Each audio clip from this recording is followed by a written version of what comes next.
uma das originalidades dessa teoria, e na época em que foi feita, é justamente essa tentativa de ver a criança de um modo mais integrado.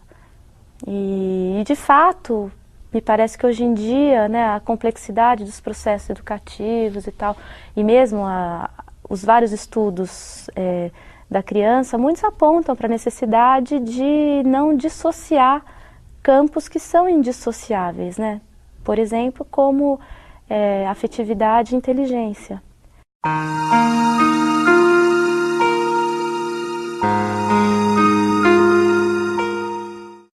Henri Vallon nasceu na França em 1879. Viveu toda a sua vida em Paris. Antes de chegar à psicologia e à educação, passou pela filosofia e pela medicina. Vallon viveu num período marcado por muita instabilidade social e turbulência política. Acontecimentos como as 2 guerras mundiais, o avanço do fascismo no período entre guerras, as revoluções socialistas e as guerras para a libertação das colônias na África atingiram profundamente a França. Participou ativamente de movimentos contra o fascismo e da resistência à ocupação nazista.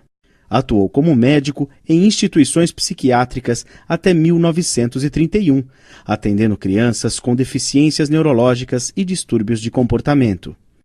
Ele via a escola como um contexto privilegiado para o estudo da criança. Acreditava que a pedagogia oferecia campo de observação à psicologia e questões para investigação. A psicologia, por sua vez, ao construir conhecimentos sobre o desenvolvimento infantil, ofereceria um importante instrumento para o aprimoramento da prática pedagógica. Foi um dos autores do Plano Langevin-Vallon, um ambicioso projeto de reforma de ensino. Faleceu em 1962. Bom, o projeto teórico da teoria do Vallon, na sua vertente, né, de psicólogo, é a psicogênese da pessoa, isto é, estudar a gênese dos processos que constituem o psiquismo humano.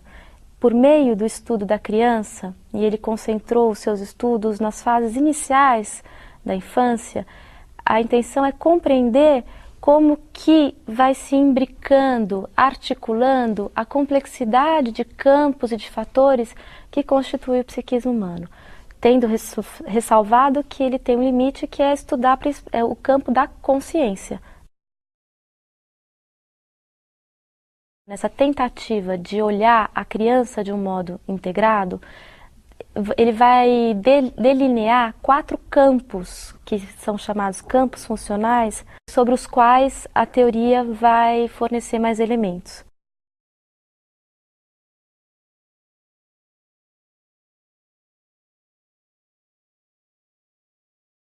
Movimento que é o primeiro sinal de vida psíquica que dá à criança ao nascer e que é uma dimensão que vai permear todas as idades e todos os campos.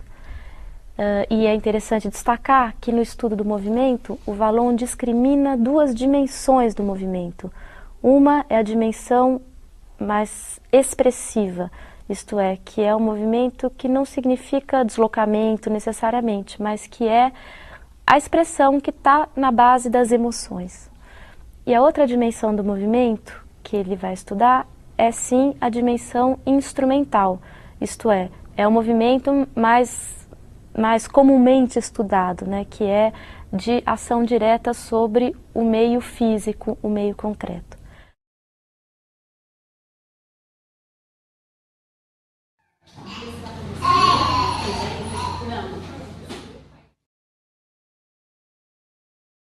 Ele vai destacar um tipo específico de manifestação afetiva para estudar mais a fundo, que são as emoções.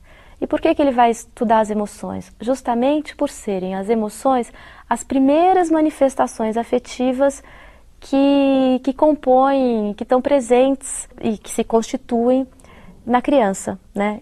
E vai mostrar como as emoções são um fator fundamental de interação da criança com o meio no qual ela está inserida.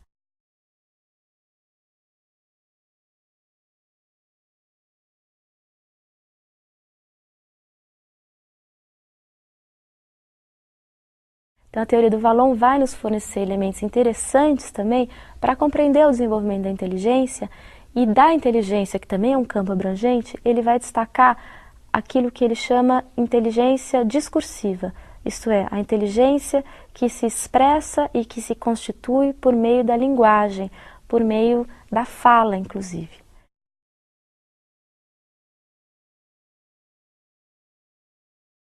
Um quarto campo é o campo que ele nomeia pessoa, justamente, que é, ao mesmo tempo, aquilo que articula todos os demais, mas também é um campo independente, isto é, ele vai mostrar, portanto, como que, ao longo do desenvolvimento, vai se construindo a noção para cada sujeito de si mesmo diferente do outro, né?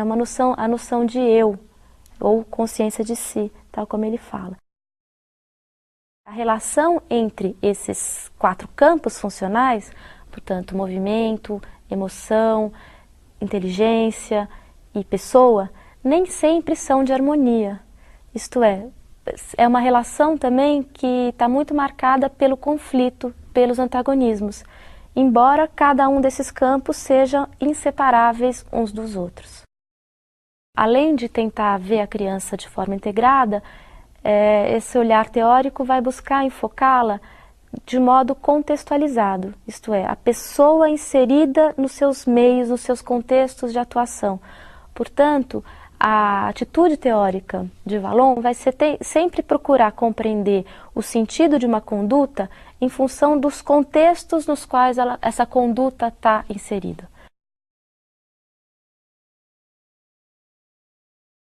A perspectiva do Vallon vai olhar a infância ao mesmo tempo como um estado provisório, isto é, como uma fase de preparação para a vida adulta, e como uma fase que tem um sentido em si própria. É difícil, na verdade, articular essas dimensões.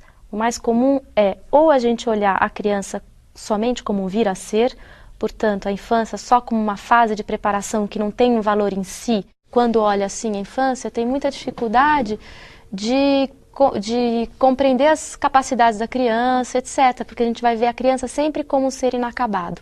Ou ver a criança só no seu estado atual e não levar em conta o fato de que ela se transforma e que a tendência dela é virar um adulto.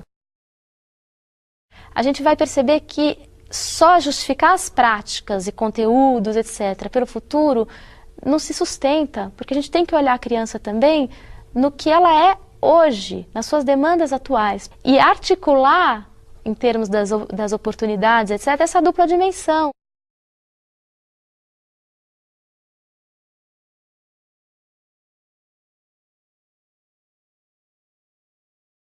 Mas é evidente que a escola também não pode anular uma terceira dimensão temporal, que é a história da criança.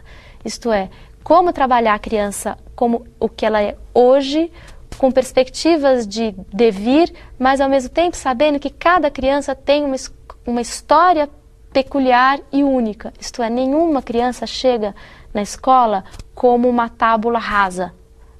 Cada uma chega com uma bagagem, com um repertório que é o ponto de partida, que é algo sobre o qual a escola tem que buscar se articular. Então é um desafio enorme esse de tentar articular esses 3 tempos, a história da criança, suas demandas atuais e as perspectivas.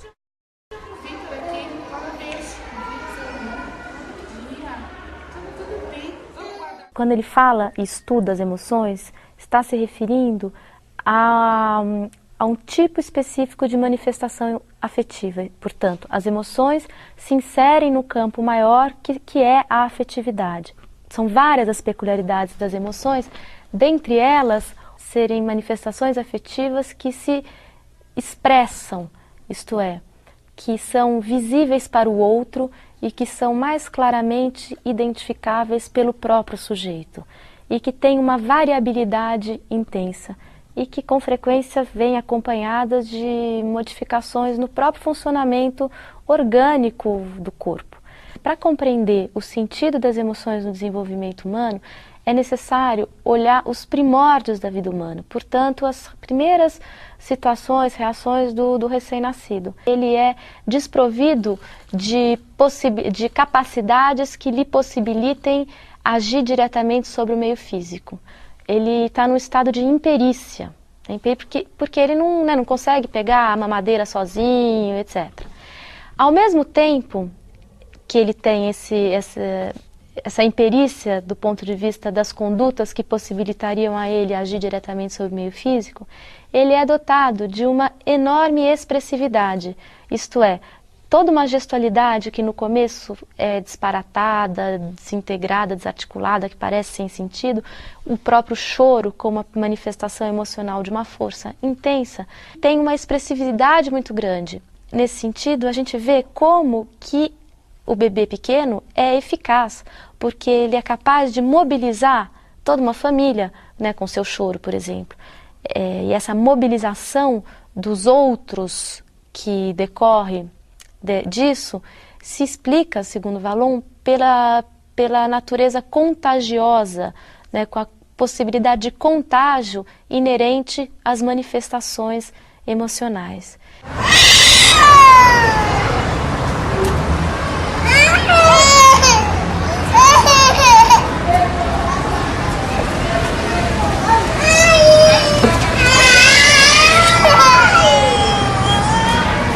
Olhando a emoção nesses seus primórdios, ele vai perceber, portanto, que a função das emoções é principalmente uma função social, que é justamente de possibilitar a interação da criança com o meio social. Nesse sentido, o primeiro meio com o qual interage a criança não é o meio físico dos objetos, mas é o meio das pessoas. Então, essa ligação profunda da criança pequena com as pessoas com quem ela convive, e sobretudo com as pessoas das quais ela depende. Isto é, a relação de dependência da criança com os parceiros mais experientes, mãe, pai ou outro responsável, compõe também esse quadro em que essas manifestações expressivas têm essa função de interação, de ligação com o outro. As emoções, portanto, são o primeiro recurso de interação da criança com o meio social. Por isso elas têm um papel fundamental. É o que permite ao recém-nascido da espécie humana se imergir no meio social e, desta forma imerso, ter, por exemplo, acesso à linguagem.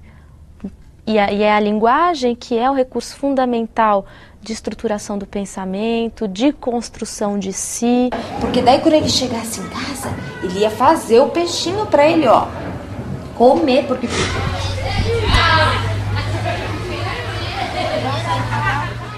Mesmo quando a linguagem se consolida como um recurso de interação social, as emoções continuam como um tipo de manifestação muito presente e ainda muito fundamental nas interações sociais. Porque, como eu disse no início, as emoções têm por uma característica importante a sua extrema contagiosidade entre os indivíduos. E esse traço é um traço que fica muito claro nessas situações de dinâmica de grupo, por exemplo. Quantas situações em sala de aula não podem ser melhor compreendidas se a gente vê esse fator? Vou dar 2 exemplos. Um exemplo que são situações de turbulência, né, que situações de alvoroço e etc., que muitas vezes têm motivos muito concretos para ocorrerem. Motivos concretos e que estão na base das práticas educativas que têm que ser ajustadas. Mas outras vezes, essas situações de turbulência e alvoroço parecem não ter motivo concreto, mais ligado à organização da atividade. E aí a gente pode entendê-las melhor recorrendo a essa ideia das emoções. Isto é, então muitas vezes é a excitação de uma criança ou do próprio professor que contagia as crianças, que contagia o professor e acaba criando algumas situações, às vezes, de muito descontrole.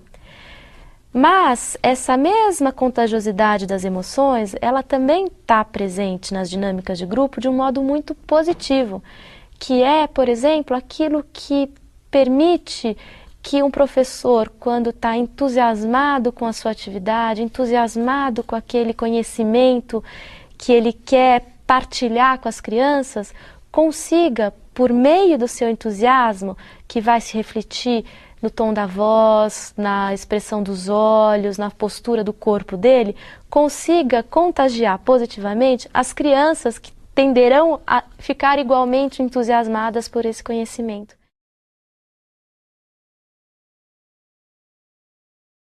Na dimensão expressiva do movimento, a gente encontra elementos interessantes no sentido de poder se atentar mais como educador para a concretude da criança, isto é, também as suas posturas corporais, os seus gestos, sinalizam para a gente questões importantes e fazem parte da criança como um todo. Muitas vezes a gente considera o movimento como sempre algo que atrapalha, quer dizer, é comum na gente em sala de aula achar que para a criança aprender ela tem que estar imóvel, ela tem que estar paradinha, sentada e etc. E se a gente for integrar essas questões mais teóricas acerca do movimento, e mesmo se a gente começar a afinar o nosso olhar sobre o movimento, a gente vai ver que, ao contrário, muitas vezes é graças a essa dimensão mais expressiva do movimento, pequenos gestos ou interações com os colegas, etc., que a criança consegue aprender. Nesse sentido, muitas vezes, impedir a criança de se movimentar, ao invés de favorecer que ela aprenda, pode impedir que ela aprenda. Porque o pensamento da criança, no primeiro momento, ele é muito sustentado no movimento. Então, ela precisa de se mexer de vários modos para construir um fluxo de pensamento. O Vallon vai destrinchar o complexo processo pelo qual vai se construindo na criança a capacidade de controlar o seu próprio movimento. Vai mostrar como isso é difícil, como isso é custoso, como isso é gradual. Alguns aspectos têm que ficar bem claros. O primeiro aspecto é essa dimensão mais expressiva do movimento como algo a ser olhado pelo educador.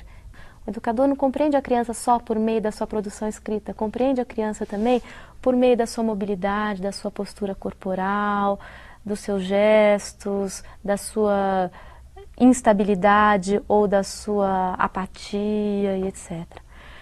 Um outro aspecto fundamental de ser compreendido é a complexidade do processo pelo qual se constituem capacidades fortemente exigidas pela escola. Basicamente, as questões ligadas à contenção motora e à focalização da atenção, que são processos ligados ao que o Vallon chama de autodisciplina mental e que tem uma construção muito complexa e muito ligada ao processo da aprendizagem. E o discurso e as práticas escolares normalmente tratam essas capacidades como pré-requisito para a aprendizagem. Só que essa relação está mal compreendida, porque elas não são só pré-requisito da aprendizagem, são também resultado da aprendizagem. Então é preciso refinar o olhar para saber quando de fato o movimento tem que ser coibido, contido, e quando que ele tem que ser favorecido. E talvez em condições diferentes das que são oferecidas normalmente nas salas de aula, por exemplo. Mas o primeiro passo é afinar o olhar acerca dessa dimensão.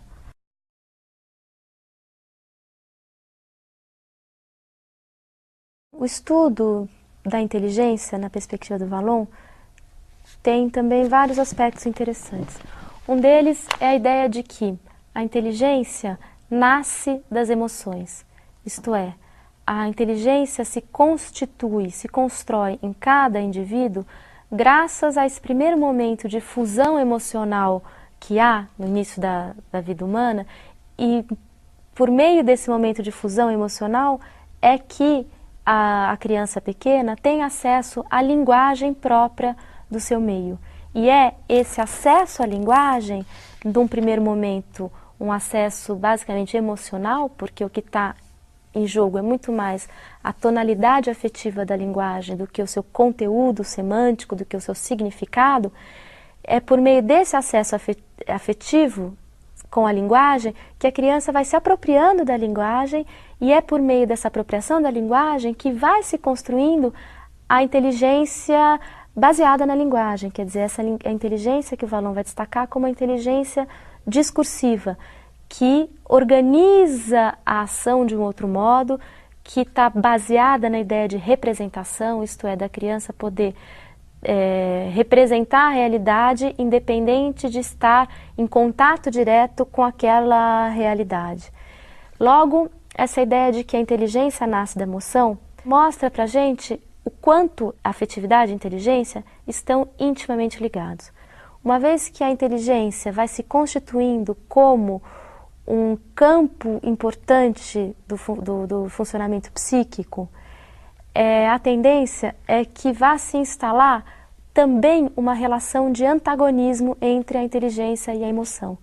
Isto é, são dois campos que são completamente ligados uns aos outros, mas entre esses dois campos vai haver constantemente uma relação de conflito e antagonismo. A inteligência também, ela se apoia fortemente no ato motor. Por exemplo, para ilustrar isso, é a gente lembrar dos primeiros faz de conta da criança, onde ela faz um gesto que representa um objeto. Então, esse gesto que representa uma ideia ilustra para a gente o quanto a representação mental está fortemente ligado ao movimento no início. E a tendência é que, gradualmente, a inteligência, o funcionamento mental, vá se descolando do movimento. Mas esse é um processo gradual e é um processo que nunca se completa totalmente. Basta cada um de nós pensarmos o quanto a gente move as mãos para falar, ou o quanto a gente pensa melhor ou pior numa dada posição, num determinado movimento.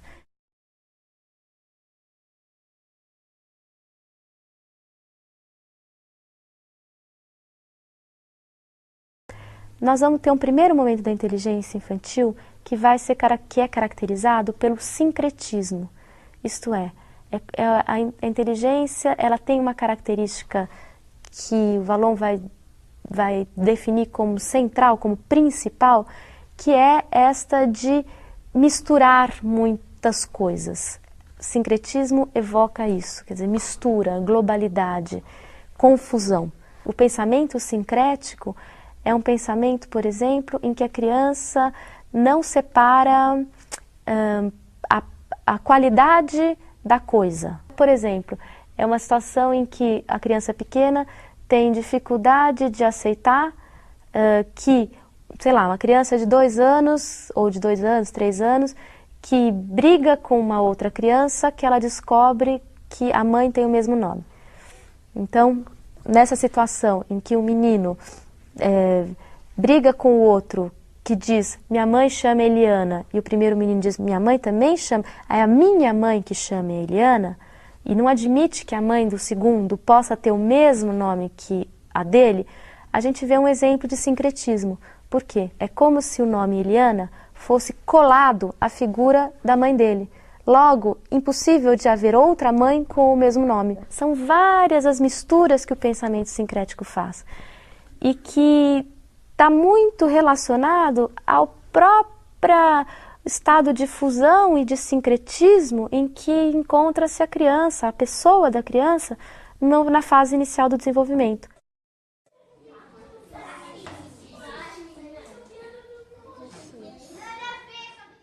Então, a direção do desenvolvimento da inteligência é de um estado de total indiferenciação para estados progressivos de diferenciação. Esse estado que caracteriza a infância é chamado, então, de sincretismo, né, o pensamento sincrético, como o Vallon vai definir, e conforme vão se processando diferenciações fundamentais no sincretismo, a criança constrói algo que o Vallon vai chamar como pensamento categorial. Pensamento categorial, que nada mais é do que a possibilidade de pensar o real por meio de categorias. A gente poderia até associar o pensamento categorial ao pensamento conceitual, que é a característica do pensamento adulto, que é aquilo que começa a se consolidar no final da primeira infância, no início da idade escolar, etc.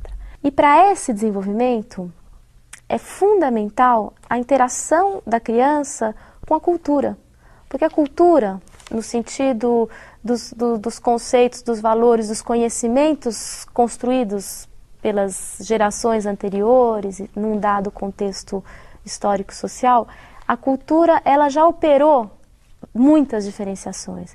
E é por meio da interação da criança com os produtos da cultura que ela também vai incorporando muitas dessas diferenciações e articulando isso com o seu modo próprio de pensar, portanto, na primeira infância, muito marcado ainda pelo sincretismo. A teoria do Vallon é muito prudente em definir um ponto terminal para o desenvolvimento da inteligência.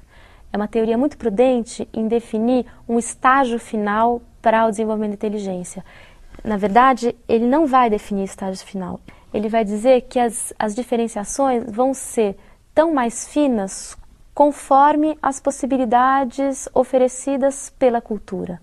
Logo, não há um tipo de pensamento próprio ao adulto. É o pensamento categorial, mas que permite variedades muito grandes entre adultos de culturas diversas. Nesse sentido, fica mais claro para a gente entender isso se a gente pensa hoje em dia, por exemplo, o acesso precoce que as crianças têm a um tipo de linguagem que no século passado ainda não existia, quando Vallon fez a teoria não existia, que é a informática, computador, linguagem binária, simultaneidade, enfim. Todo o acesso da criança à linguagem da informática provavelmente deve ter algum impacto no modo como se desenvolve a inteligência infantil, no modo como se operam essas diferenciações do pensamento sincrético. Não conheço, acho que temos poucos estudos ainda, é precoce a gente saber qual é o efeito disso, mas é de supor que terá efeito.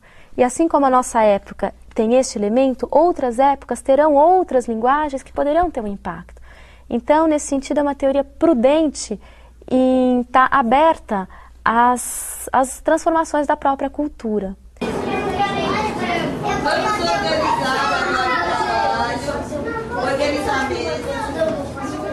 Embora sejam valorizadas as conquistas do pensamento infantil na direção de maiores diferenciações, portanto, valorizada a construção do pensamento categorial, que é o que permite operações conceituais, elaboração de teorias, etc., a perspectiva do Vallon vai também valorizar o pensamento sincrético. Quer dizer, esse pensamento próprio da criança, onde vários planos se misturam, onde qualidade e coisa aparecem colados, onde muitas vezes a gente tem a ideia de uma confusão, esse tipo de pensamento é fundamental e vai estar sempre presente mesmo no adulto.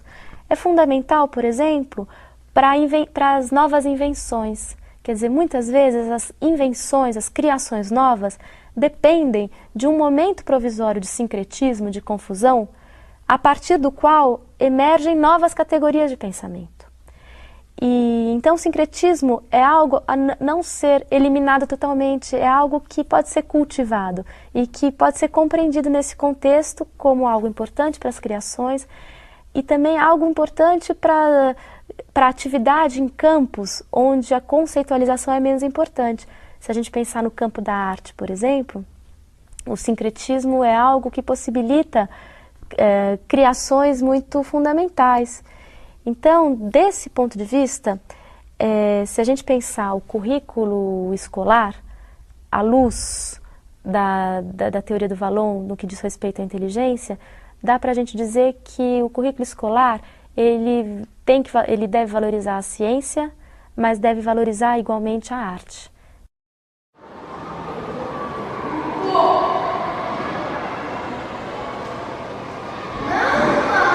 A pessoa é como se fosse a unidade na qual se articulam movimento, afetividade, inteligência, mas é ao mesmo tempo uma unidade em si, isto é, Vallon vai estudar como se constrói na criança a consciência de si, a ideia de uma unidade subjetiva, ideia que não é dada desde o nascimento, porque no início a criança, dado que inserida nesse contexto de fusão emocional, ela não se percebe como uma unidade diferenciada do outro, ela se percebe como fundida, diluída, colada ao outro, ou ao outro, quando eu digo outro, estou dizendo tanto as pessoas significativas, como as próprias condições mais concretas na onde ela está inserida.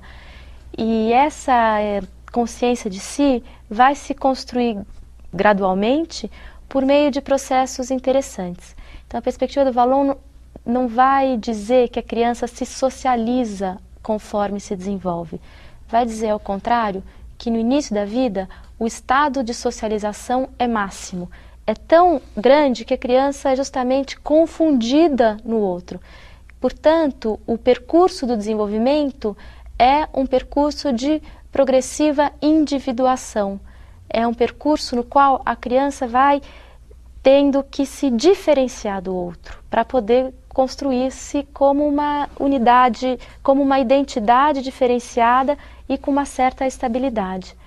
Dentro dessa ideia, então, desse estado máximo de socialização no início e de um percurso de individuação progressiva, a gente vai ter que, na construção da pessoa, a relação com o outro é um aspecto fundamental. E nessa relação com o outro, a gente pode identificar um duplo movimento. Um movimento que é, por um lado, de incorporação do outro para a constituição de si. Quando eu falo incorporação do outro, eu estou me referindo, por exemplo, às condutas de imitação. Né? Conduta de imitação que é algo muito presente na criança em várias fases da vida e que a gente vê que é a imitação dirigida a pessoas que lhe são significativas. E nessa imitação a gente vê o quê? A criança incorporar o outro como, e por meio dessa incorporação é como ela estivesse alargando as fronteiras do seu eu. Só que ao lado desse movimento de imitação, a gente vai encontrar um movimento com direção oposta, que é um movimento de expulsão do outro, que se concretiza nas condutas de oposição, que é quando a criança nega o outro, em suas propostas, em seus convites, em suas opiniões, em suas atitudes.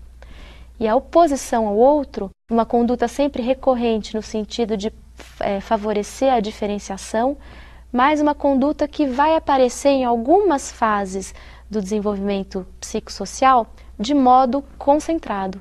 Então, duas fases em que a oposição ao outro aparece de modo concentrado são uma fase no início da infância, que Vallon vai situar por volta dos 3 anos e mediações, e que é a fase do personalismo. E a fase do personalismo é justamente onde a criança nega sistematicamente o outro, opõe-se sistematicamente ao outro, recusa a ajuda, briga pela posse de objetos e afirma muito fortemente a independência do seu eu. E uma outra fase onde a oposição aparece de modo concentrado e com um papel fundamental na construção da pessoa é a adolescência. Quer dizer, na adolescência também, a oposição sistemática do adolescente ao adulto, por exemplo, é algo que revela essa direção de se diferenciar do adulto, ao dizer não às opiniões, às posições do adulto, é o modo do adolescente estar dizendo sim às suas próprias posições, atitudes, convicções, e por esse movimento está se constituindo.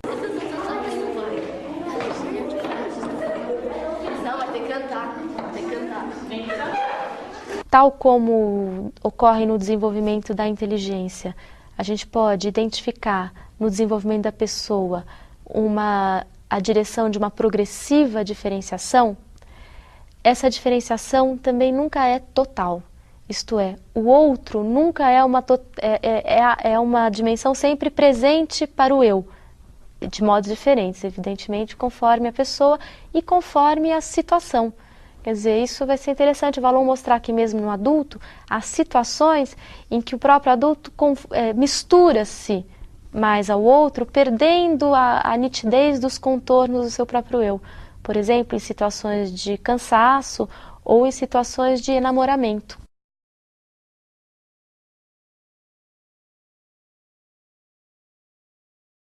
Muitas vezes o adulto, diante de oposições das crianças, eu estou pensando aí, o adulto educador, professor, diante das oposições de seus alunos, sente-se muito incomodado, muitas vezes desafiado, desrespeitado e etc.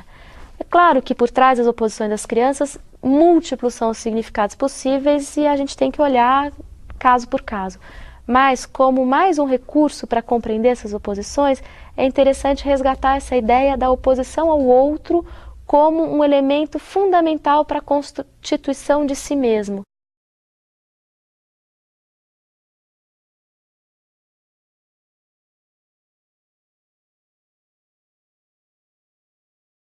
A criança não é o resultado linear do meio no qual ela vive. Primeiro, porque o Vallon vai enfatizar a ideia de que a criança vive em vários meios. Meios muitas vezes conflitantes entre si. E que a sua construção vai se dar justamente na relação com esses vários meios e relação de escolha, de priorização, que vão definir a construção do sujeito. E quando eu falo vários meios, eu estou falando, por exemplo, do meio da família, né, que é o primeiro contexto social com o qual a criança interage. Estou falando do meio escolar, que é um outro contexto fundamental de educação e desenvolvimento da criança. Estou falando também de meios não tão concretos, como, por exemplo, o meio dos valores, que podem ser diversos. A criança pode ter acesso aos valores da família, pode ter acesso a valores de uma outra comunidade, na escola serem outros valores e etc. Essa ideia é importante porque quebra uma ideia muito fortemente presente na escola de que a criança é um resultado linear do seu meio familiar. Essa ideia está presente, por exemplo, em falas frequentes no contexto escolar, que são falas que atribuem à família a responsabilidade pelas condutas da criança na escola. Então, por exemplo, a criança com problemas de comportamento ou de aprendizagem, é comum na escola a gente dizer, é comum na escola a gente explicar isso por uma suposta família desestruturada na qual a criança estaria inserida. Essa fala, ela torna-se completamente descabida se eu penso nesse princípio. Por quê? É evidente que o contexto familiar da criança interfere fortemente. E a criança, ela se constitui muito fortemente em função da sua história de vida, das suas relações familiares. No entanto, a escola, ao se constituir como um outro contexto de desenvolvimento, ela pode muito bem criar outras relações com a criança que diferenciem o tipo de relações que a criança tem na família. E a criança, nas suas diferentes idades, logo aprende a agir diferente em função do contexto. Isso a gente vê mesmo na família, que a criança muitas vezes se dirige ao pai de um jeito e à mãe de outro jeito. Quer dizer, na escola é a mesma coisa. A escola pode muito bem construir relações com as crianças que tenham a ver com aquele contexto. E não só imaginar que a criança vai reproduzir na escola relações que ela tem na família. É claro que ela traz isso, mas ela não se limita a isso, porque faz parte dos potenciais do sujeito, justamente, articular-se diferentemente aos vários contextos nos quais ele se insere. Logo, isso quebra a suposição da escola de que, para ela ter êxito na sua tarefa educativa, ela precisa ter uma total sintonia com a educação familiar. Não. Muitas vezes, justamente, a escola pode ser uma alternativa à educação familiar e a criança lidar com isso. É claro que eu estou falando de um modo generalizado, tem casos de mais dificuldade, mas como princípio a escola tem esse potencial, isto é, de possibilitar para a criança um outro contexto e neste outro contexto possibilitar que a criança ocupe lugares diferentes dos lugares que ela ocupa na situação familiar. Por exemplo, na família a criança determinada criança ou adolescente, mas estamos falando mais da criança, ela é o segundo filho. E segundo filho que tem um determinado tipo de relação com pai, com mãe, com irmãos. Na escola, essa mesma criança pode ser boa em matemática, pode ser ruim em português, pode gostar de ficar com determinados amigos numa situação X, estar com outros amigos numa situação Y. A escola potencialmente oferece lugares diferenciados para a criança ocupar. E este potencial da escola é algo muito rico. É comum a escola também colocar a criança num lugar único e cristalizado e, portanto, desperdiçar essa possibilidade inerente ao seu contexto, que é uma diversificação maior de lugares, o que, evidentemente, possibilita um enriquecimento maior da criança. Vai cair.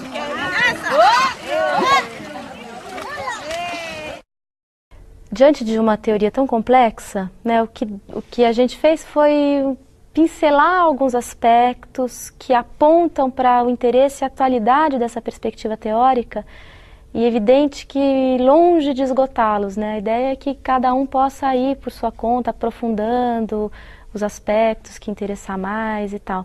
E o que é importante destacar, talvez, para a gente concluir, é a convergência desse olhar teórico com preocupações muito atuais, que é como a gente construiu, como a gente fazer uma educação para todos, né? Aí a dimensão política, educação para todo mundo, independente da sua origem social, lugar de nascimento, etc. E, ao mesmo tempo, uma educação para cada um. Quer dizer, que a escola consiga dar conta de uma educação que responde a um direito social, portanto, a uma demanda social de uma sociedade que se quer mais democrática e mais justa, e, ao mesmo tempo, uma educação escolar que faça sentido para cada um dos sujeitos que têm acesso à escola.